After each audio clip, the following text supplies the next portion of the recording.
नमस्कार दोस्तों, कैसे हैं आप सभी। आशा करता हूँ अच्छे होंगे। और आप सबके कमेंट आ रहे थे कि भाई हम कैसे पढ़ें, पढ़ने का तरीका बताओ, रिवीजन कैसे करें, याद कैसे करें। ये अजीब से कमेंट आपके रहते हैं, तो आज इन्हीं सभी कमेंट का जवाब मैं दूंगा दोस्तों। तो इसी के ऊपर बात करेंगे हम, कैसे पढ़ें, लिख के पढ़ें, बोल के पढ़ें, या फिर अकेले में पढ़ें, लाइब्रेरी जाके पढ़ें, या कैसे पढ़ें ताकि हमको जल्दी से याद हो जाए। क्योंकि ये वीडियो मैं खुद अपने मन से नहीं बना रहा हूँ दोस्तों, ये आप ही के कमेंट थे, बार बार कमेंट आ रहे थे कि पढ़ने का तरीका बताओ। जबकि असलियत बात है कि पढ़ने का कोई तरीका नहीं होता दोस्तों, सबके अलग अलग तरीके होते हैं। कोई सोकर पढ़ता है, मतलब बिस्तर पर लेट कर भी पढ़ लेता है, तो कोई लाइब्रेरी में पढ़ता है, और कोई ऐसा होता है कि कहीं भी नहीं पढ़ पाता, उसको चाहे कोई सी भी जगह दे दो आप। तो ये आप खुद पर डिपेंड करता है कि आप कैसे पढ़ पाते हैं, आपको कौन सी जगह पे आपको बेटर लगता है।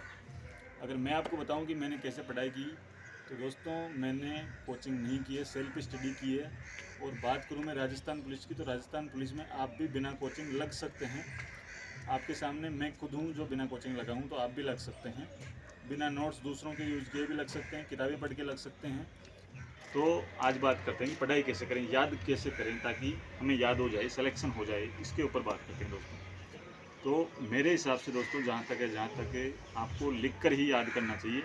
क्योंकि लिख कर याद करने से अपने को जल्दी याद होता है। अब लिख कर याद करने का मतलब ये नहीं है कि हम किसी भी किताब को लिया और उसको डायरेक्ट कॉपी पेस्ट कर दें, ये भी लिखने का मतलब नहीं है। क्योंकि इसमें तो क्या है, बहुत ज़्यादा टाइम वेस्ट हो जाता है। लिखने का मतलब ये है कि जैसे अपन किताब ले रखे हैं और अपने पास रफ कॉपी है, तो उसमें से जिस भी टॉपिक को हम पढ़ रहे हैं, तो उसके कुछ इंपॉर्टेंट फैक्ट है जो अपन नोट डाउन कर सकते हैं।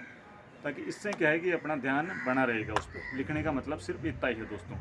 बाकी ऐसा नहीं है कि आप किसी भी चीज़ को डायरेक्ट कॉपी पेस्ट कर रहे हैं, तो इससे तो बहुत ज़्यादा टाइम वेस्ट होगा आपका। हालांकि याद तो इसी से भी होता है, लेकिन लिखने का प्रॉपर मतलब यही है कि आप इंपॉर्टेंट चीज़ ही लिखें ताकि दिमाग स्थिर रहे उसी जगह पर। और दूसरी बात बताता हूँ दोस्तों कि याद कैसे करें। याद तो लिख कर हो जाएगा। अब दूसरी बात है कि रिवीजन कैसे करें एग्ज़ाम के टाइम पे। तो एग्ज़ाम के टाइम पे रिवीजन करने का सबसे बेस्ट तरीका है दोस्तों कि या तो आप नोट्स बना लें।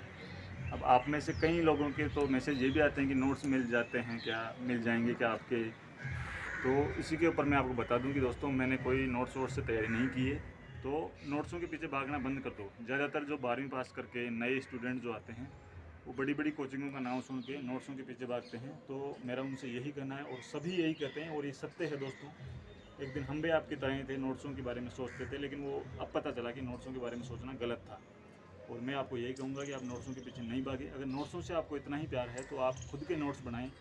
वो कैसे बनाएं, तो शॉर्ट से शॉर्ट, जितना भी शॉर्ट हो सके उतना आप नोट्सों को शॉर्ट करें, ताकि एग्ज़ाम टाइम पे आप उनको रिवीजन करें। क्योंकि उनकी भाषा एकदम सरल होती है, जो आपकी खुद के द्वारा ढाली हुई होती है।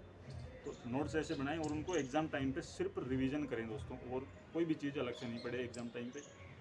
तीसरी बात करते हैं कि कितने घंटे पढ़ें। तो घंटे कोई मैटर नहीं करता दोस्तों। मैं मेरी खुद की बात बताऊं तो मैंने तैयारी शुरू की थी जब मैं 15 घंटा भी पढ़ता था। और तब मेरी तैयारी बहुत अच्छे लेवल की हो चुकी थी। मैं मॉडल पे टेस्ट पेपर लगाने लग गया था। तो तब मैं मात्र 5 से 6 घंटे ही पढ़ता था। बाकी खाली टाइम में आप कुछ भी करें, कोई मैटर नहीं करता, लेकिन आपको पढ़ाई के टाइम पढ़ाई करना ही पड़ेगा दोस्तों।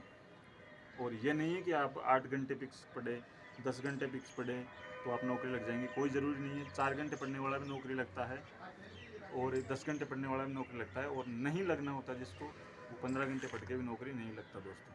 तो सबसे बेस्ट ये है कि आप अपने जो तैयारी है उसको एक बढ़िया तरीके से मेंटेन करें कि आपको किस समय पढ़ना है, किस समय नहीं पढ़ना। जैसा कि अपने साथ होता है कि अपने को पढ़ना ही है ना 3 घंटे, तो अपन पढ़ते ही रहते हैं और अपने सर में दर्द होता है। तो ऐसे में अपने को कुछ याद भी नहीं होता।